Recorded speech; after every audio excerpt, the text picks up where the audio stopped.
ক্ষণিকের জিন্দেগিতে করুণা বড়াই,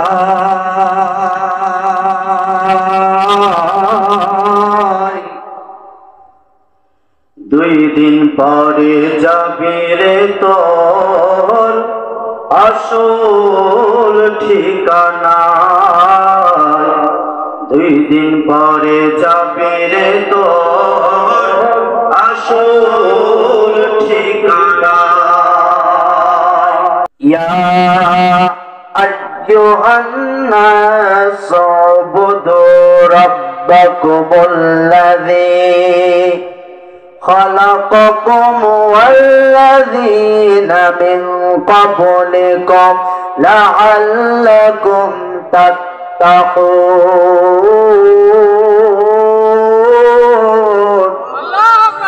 সম্মানিত বন্ধুরা আমার, একটা আয়াতে কারিমা আমি আপনাদের সামনে তেলাওয়াত করেছি।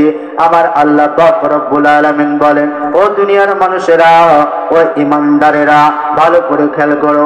ইয়া আইয়ুহান নাস উবুদু, তোমরা আমি আল্লাহর ইবাদত করো, আমি আল্লাহর গোলামি করো, আমি আল্লাহর দাসত্ব করো, আমি আল্লাহর ইবাদতে মশগুল হয়ে যাও। ও দুনিয়ার মানুষেরা, তোমরা কেন আমি আল্লাহর ইবাদত করবা? কারণ আমি আল্লাহর ইবাদত করার মাধ্যমে তোমার জন্য বরকত রেখেছি। ইয়া আইয়ুহান নাস উবুদু রাব্বাকুমুল্লাযী খালাকাকুম ওয়াল্লাযীনা মিন ক্বাবলিকুম লাআল্লাকুম তাত্তাকুন। এরে দুনিয়ার মুসলমান, তোমাদের জন্য ইবাদত করতে বলেছি এই কারণে, তোমাদের পূর্বপুরুষদেরকে আমি আল্লাহ সৃষ্টি করেছি এবং তোমাদেরকেও সৃষ্টি করেছি যাতে তোমরা মুত্তাকি হতে পারো, যাতে তোমরা মুমিন হতে পারো, যাতে তোমরা ঈমানদার হতে পারো, যাতে তোমরা ফরজগার হতে পারো, যাতে তোমরা ঈমান নিয়ে বেঁচে থাকতে পারো। এই কারণে আমি আল্লাহ লাআল্লাকুম তাত্তাকুন তোমাদেরকে ইবাদত করার কথা বলেছি। চিৎকার দিয়ে বলেন সুবহানাল্লাহ। তাহলে আল্লাহ পাক কিসের জন্য বানাইলেন? আল্লাহর ইবাদত করার জন্য। এখন আল্লাহ টার্গেট করে মেসেজ দিচ্ছেন মানব জাতিদেরকে, আদম জাতিদেরকে, হে মানব জাতি, তোমরা এক আল্লাহর ইবাদত করো যিনি তোমাদের পূর্বপুরুষদেরকে সৃষ্টি করেছেন বা তোমাদেরকেও সৃষ্টি করেছেন, যাতে তোমরা লাআল্লাকুম তাত্তাকুন, এক কথায় ঈমান নিয়ে বাঁচতে পারো, মুমিন হতে পারো, মুত্তাকি হতে পারো, ফরজগার হতে পারো। এই কারণে আল্লাহ পাক রব্বুল আলামিন আমাদেরকে ইবাদত করার জন্য বানিয়েছেন। জোরে বলেন সুবহানাল্লাহ। তাহলে ইবাদত করবেন কার? আরো জোরে বলেন। মাথা নত করবেন কার? সিজদা দেবেন কাকে? তাহলে মাথা নত করতে হবে আল্লাহর নামে, সিজদা দিতে হবে আল্লাহর নামে। এখন যদি আপনি পীর সাহেবের কাছে নিয়ে যান, কোন পীর সাহেব, আমি মরদ নিয়ে আসছি, আমি এই জিনিসটা নিয়ে আসছি আপনার জন্য হাদিয়া। বাড়িতে ওর বাপ খাইতে পারে না, মা খাইতে পারে না, পীর সাহেবের সেবা করো তুমি। ও বেটা, তোমার মতন 4 নাম্বার 5 নাম্বার ইমানদার আল্লাহর কোনো প্রয়োজন নাই। কথা বলেন ঠিক না বেঠিক?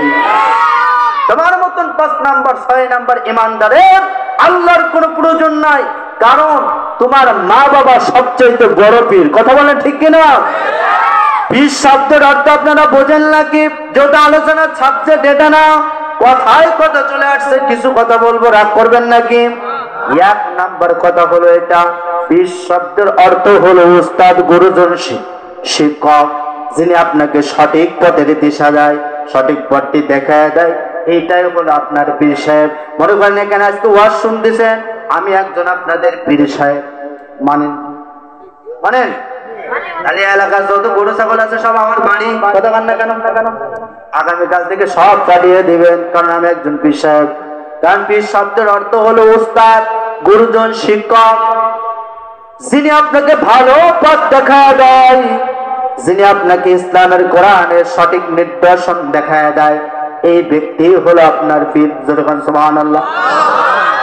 তাছাড়া বাংলাদেশে পীর যা তো আছে সব হলো, এগুলো তো পীর না, এগুলো 48,000 হলো ক্ষীর। কথা বোঝেন কিনা? কারণ বাংলাদেশের কিছু কিছু পীর আছে হক্কানি, আর বাকিগুলো হয়েছে সব ফক্কানি। কথা কয় না? এখন এ কথা বললে তো আমি জানি যে আপনার মাইন্ডে লাগবে, কিন্তু আমার কিছু করার নেই, কারণ কোরআন সামনে রেখে কথা বলছি। সম্মানিত বন্ধুরা আমার, ইমান বাঁচিয়ে রাখা এত সহজ মনে করেন না। ইমানকে বাঁচিয়ে রাখতে গেলে আপনার কত বড় পরীক্ষা দেওয়া লাগবে আপনি জানেন না, বোঝেন না, শোনেন না। চলেন সূরাতুল মুমিনিনের যে সূরাতুল আনফালের যে আয়াতটা আমরা তেলাওয়াত করেছি, আল্লাহ পাক রব্বুল আলামিন সূরাতুল আনফালের ২ নম্বর আয়াতে কারিমার মধ্যে মুমিনের সম্পর্কে কথা বলছেন। ইন্নামাল মুমিনুনাল্লাযীনা ইযা যুকিরাল্লাহু ওয়াজিলাত قلوبهم وإذا تليت عليهم آياته زادتهم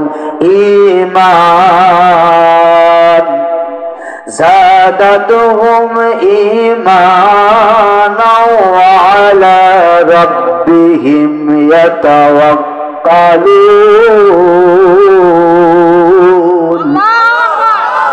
হায় নাই আরো জোরে আরেকবার আল্লাহ রাব্বুল আলামিন বলেন, মুমিন তো হলো তারা, মুমিনের সামনে যখন আল্লাহর কোরআনের কথা বলা হয়, মুমিনের সামনে যখন আল্লাহর কিতাব থেকে কথা বলা হয়, মুমিনের সামনে যখন আল্লাহর কালাম থেকে কিছু বলা হয়, এই মুমিনের ভয় ভীতি শুরু হয়ে যায়।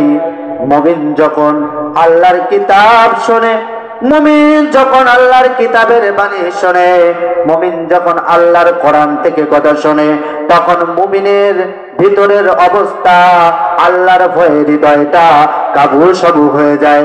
আল্লাহর ভয়ে মুমিনের অন্তরটা কেঁদে ওঠে।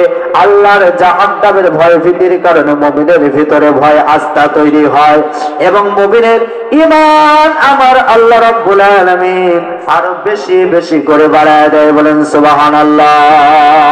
তাহলে মুমিন যখন কোরআন শোনে আল্লাহর ভয় তৈরি হয়, মুমিন যখন কোরআন শোনে আল্লাহর ভয় তো তৈরি হয়, বরং মুমিনের ঈমান যা আছে তার চাইতে আরো বেশি বেশি করে বেড়ে যায়। বলেন সুবহানাল্লাহ।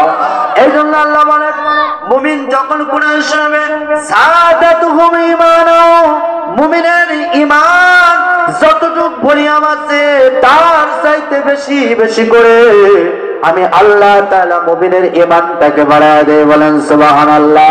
সুতরাং কথা এখানে শেষ না। আল্লাহ পাক বলেন ওয়া আলা রাব্বিহিম ইয়াতাওয়াক্কালুন, মুমিন যখন আমার ভয় পায়, মুমিন যখন আমার কোরআন শোনার পরে ভয় পায়, মুমিনের ঈমান শুধু বৃদ্ধি পায় না, ওয়া আলা রাব্বিহিম ইয়াতাওয়াক্কালুন, মুমিন সদা সর্বদা আকাশে বাতাসে যেখানে মুমিন যাবে প্রত্যেকটা কাজে ভরসা করবে একমাত্র আল্লাহর উপরে। জোরে বলেন সুবহানাল্লাহ। তাহলে মুমিন ভরসা করবে কার উপরে? আরো জোরে বলেন। মুমিন ভরসা করবে আল্লাহর উপরে। দ্বিতীয় কারোর কাছে মুমিন মাথা নত করতে পারে না। মুমিনের কাজ ভয় ভীতি হলো আল্লাহর প্রতি, কারণ মুমিন সমস্ত কাজে আল্লাহ ছাড়া অন্য কারোর কিছু বোঝে না।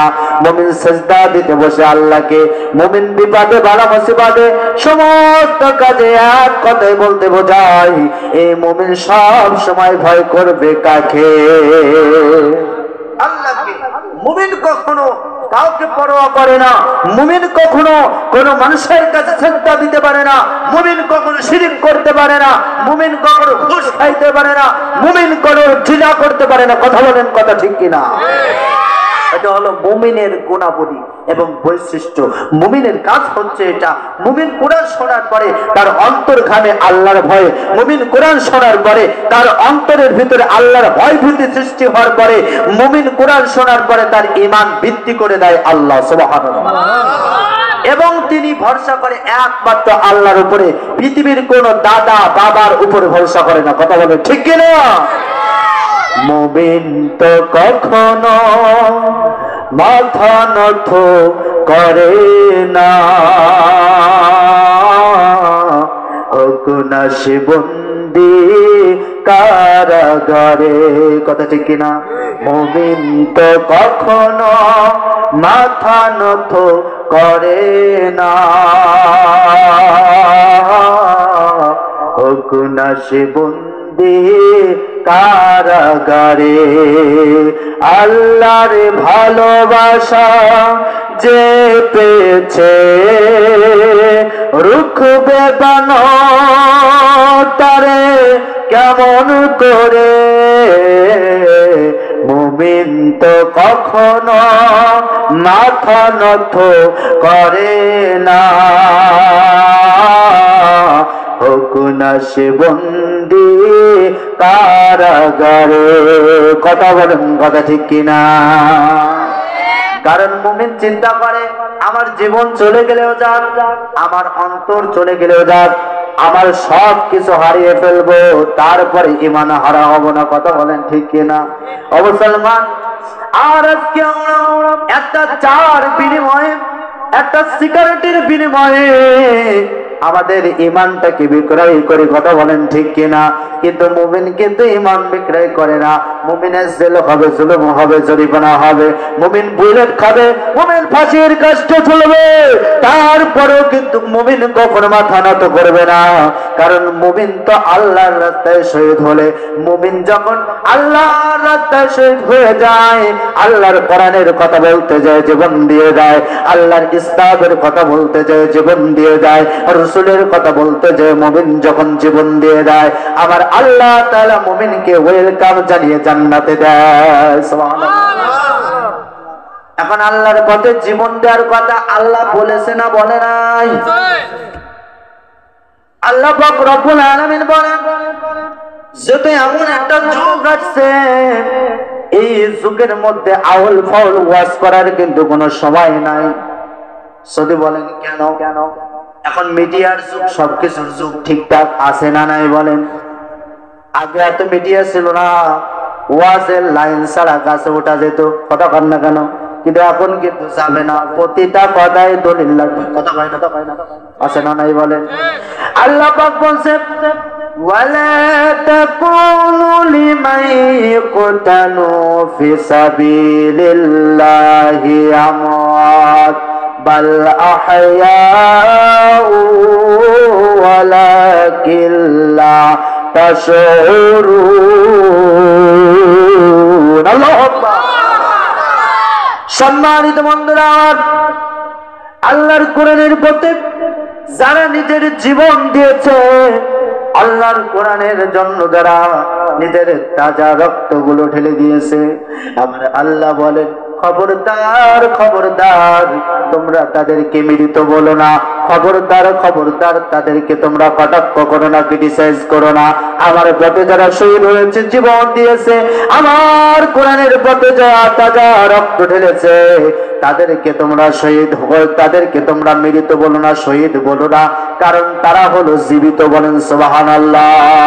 কারণ আমার কোরআনের পথে জীবন দেওয়ার জন্য, ইসলামের জন্য জীবন দেওয়ার জন্য, আল্লাহর পথে জীবন দেওয়ার জন্য এই ব্যক্তিগুলা হলো জীবিত। আর এই ব্যক্তিগুলা হলো জীবিত হয়েছে, এখনো জীবিত আছে। আল্লাহর ভাষায় হলো ব্যক্তিগুলা জীবিত। যেরকম সুবহানাল্লাহ। কিন্তু আমরা বুঝতে পারি না, এই জন্য আমরা তাদের বিরুদ্ধে উল্লাট পালাট কথা বলি কি বলি না? আমরা চিন্তা করি কি যে এক হুজুর জেলখানায় গেছে, তার মানে চিন্তা করি হুজুর জেলখানায় গেছে মানে হুজুরের দোষ না থাকলে গেছে। কথা কান না? হ্যাঁ, এমনি আর দোষের কি বোঝেন আপনি? হুজুর দোষ করেছে কি? হুজুর কথা বলেছে কোরআন থেকে। কথা কান ঠিক না? ঠিক। এই কোরআনের পক্ষে কথা বললে বিজয় আছে না নাই? তোমার মতো কয় নাম্বার 4 নাম্বার খাটাস ইবলিস দেখেছে, আবু জাহেল, উতবা, লাহাব, সাইবা, এদের মতন বেয়াদব কাট্টা কাফের পর্যন্ত এই কোরআনের সাথে বিরোধিতা করে কিন্তু টিকতে পারে না। সম্মানিত বন্ধুরা আমার, আমি আপনাদের যেই কথা বুঝাইতে চাইলাম, এবার আসেন মুমিনের গুণাবলী হলো কি? আল্লাহ পাক রব্বুল আলামিন বলেন, মুমিন যখন বিপদে পড়বে, মালা মুসিবতের ভিতরে পড়বে, মুমিন কখনো হতাশ হবে না, মুমিন কখনো চিন্তিত হবে না, মুমিন কখনো পেরেশানি হবে না, কারণ মুমিন সদা সর্বদা ভরসা করবে কার উপরে? আর চিৎকার দিয়ে বলেন কার উপরে? মুমিন তখন ভরসা করবে আল্লাহর উপরে, চিন্তা ভাবনা করবে আল্লাহর উপরে, ভরসা করবে আমার মালিক যা করে তাতে আমি খুশি। এই জন্য আল্লাহ পাক রব্বুল আলামিন বলেন, মুমিন বিপদে পড়লে সাহায্য চাইবে কিভাবে, মুমিন বিপদে পড়লে আল্লাহকে ডাকবে কিভাবে? ইয়া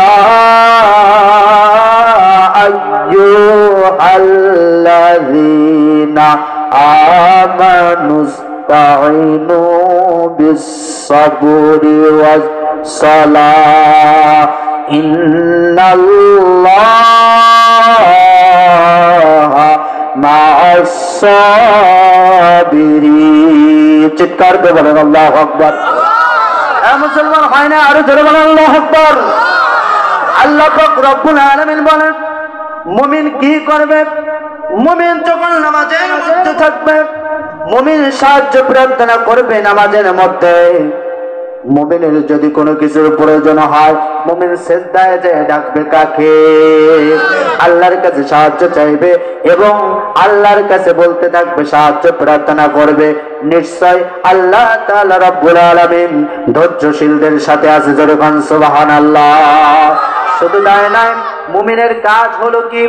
ইল্লাল্লাযীনা আমানু ওয়া আমিলুস সালিহাতি ওয়া তাওয়াসাউ বিল হাক্কি ওয়া তাওয়াসাউ বিস সাবর। হে মুসলমান, মুমিনের কাজ হলো কি?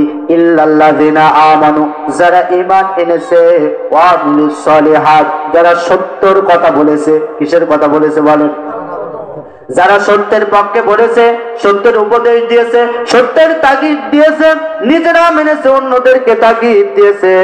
আমিলুস সালিহাত ওয়া তাওয়াসাউ বিল হক ওয়া তাওয়াসাউ বিস সাবর। অর্থাৎ মুমিনের যত বালা মুসিবত আসবে, মুমিন সমস্ত কাজে পেরেশানি না হয়ে একমাত্র আল্লাহর উপরে ভরসা করে বলবে, আমার আল্লাহ আছে, আমার আল্লাহই ফয়সালা করবে। এটাই হলো মুমিনের পরিচয়। জোরে বলেন সুবহানাল্লাহ। এটাই হলো মুমিনের পরিচয়।